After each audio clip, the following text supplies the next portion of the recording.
चीन ने एक ऐसा कदम उठाया है जिसने पूरी दुनिया में हलचल मचा दी है। चीन के इस कदम से अमेरिका, भारत और इजराइल में जबरदस्त हलचल मच गई है।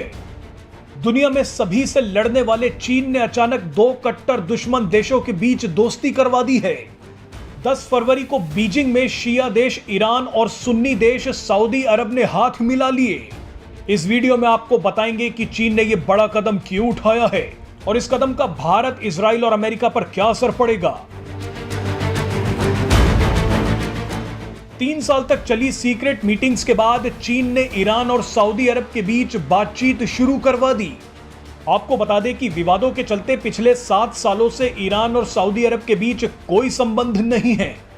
7 साल पहले दोनों ही देशों ने भारी विवाद के बाद अपने राजनयिक रिश्ते तोड़ लिए थे। सऊदी अरब में एक जाने माने शिया धर्मगुरु को फांसी दिए जाने के बाद रियाद स्थित सऊदी दूतावास में ईरानी प्रदर्शनकारी घुस गए थे। 2016 में हुई इस घटना के बाद सऊदी अरब ने ईरान से अपने रिश्ते तोड़ लिए। तभी से दोनों देशों में भयंकर विवाद चल रहा है। लेकिन अब अचानक ईरान और सऊदी अरब ने कूटनीतिक रिश्तों को बहाल करने की बड़ी घोषणा कर दी है। लेकिन सबसे बड़ा सवाल यह है कि चीन ने सऊदी अरब और ईरान के बीच दोस्ती क्यों कराई। क्या सऊदी अरब और ईरान की दोस्ती का भारत को फायदा मिलेगा और अमेरिका, इजराइल इस दोस्ती से क्यों घबरा रहे हैं। एक्सपर्ट्स का मानना है कि चीन का खाड़ी देशों में अचानक दिलचस्पी दिखाना अमेरिका, इजराइल और खास तौर पर ताइवान के लिए खतरे की घंटी है। चीन जानता है कि अमेरिका ताइवान के मुद्दे पर दुनिया के देशों को एकजुट करने में लगा हुआ है। अमेरिका ने हाल ही में कहा था कि चीन ने अगर ताइवान पर हमला किया तो वो सीधे जंग में उतर जाएगा। इसके जवाब में चीन ने कहा था कि वो आज नहीं तो कल ताइवान पर कब्जा करके रहेगा। लेकिन चीन को अंदाजा हो गया कि अमेरिका ने जो रूस के साथ किया, ठीक उसके साथ भी वही करेगा। यानी अमेरिका और पश्चिमी देश चीन पर प्रतिबंधों की झड़ी लगा देंगे। अगर ऐसा हुआ तो सबसे पहले चीन को मिल रहा तेल बंद हो जाएगा। जानकारी के लिए बता दें कि चीन दुनिया में सबसे ज्यादा तेल इंपोर्ट करने वाला देश है। चीन को पता है कि अगर तेल खत्म हुआ तो उसका खेल खत्म हो जाएगा। इसी के चलते चीन ने पहले से ही तेल का जुगाड़ करने की तैयारी कर ली है।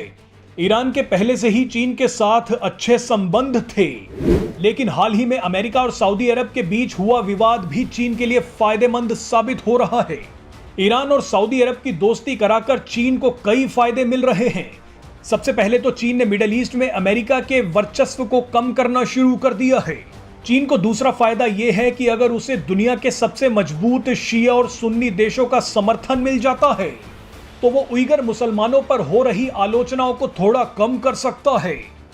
चीन को तीसरा सबसे बड़ा फायदा यह है कि ताइवान पर हमले के बाद भी उसे तेल मिलता रहेगा। अब आपको बताते हैं कि चीन के इस दांव का भारत और इजराइल पर क्या फर्क पड़ने वाला है। वैसे चीन का ईरान और सऊदी अरब को नजदीक लाना भारत के लिए भी कोई नुकसान का सौदा नहीं है, बल्कि भारत को तो इससे फायदा मिल सकता है। भारत के ईरान और सऊदी अरब दोनों के साथ ही मजबूत संबंध हैं। ऐसे में अगर ये दोनों देश अपने विवादों को भूल हाथ मिला लेते हैं तो भारत का तो काम आसान हो जाएगा, बशर्ते चीन इन दोनों देशों को भारत के खिलाफ ना भड़का दे। ईरान और सऊदी अरब के बीच हुई दोस्ती का सबसे बड़ा झटका इजराइल को लगा है। खाड़ी देशों के साथ संबंध सुधारने के लिए इजराइल ने 2020 में एक समझौता किया था। इस समझौते को अब्राहिम समझौता कहा जाता है। समझौते के तहत इजराइल ने 4 खाड़ी देशों के साथ अपने संबंधों को सामान्य कर लिया था। ये 4 खाड़ी देश थे बहरीन, संयुक्त अरब अमीरात, मोरक्को और सूडान। लेकिन ईरान और सऊदी अरब की दोस्ती इजराइल के इस समझौते को तोड़ सकती है, क्योंकि ईरान इजराइल का कट्टर दुश्मन है।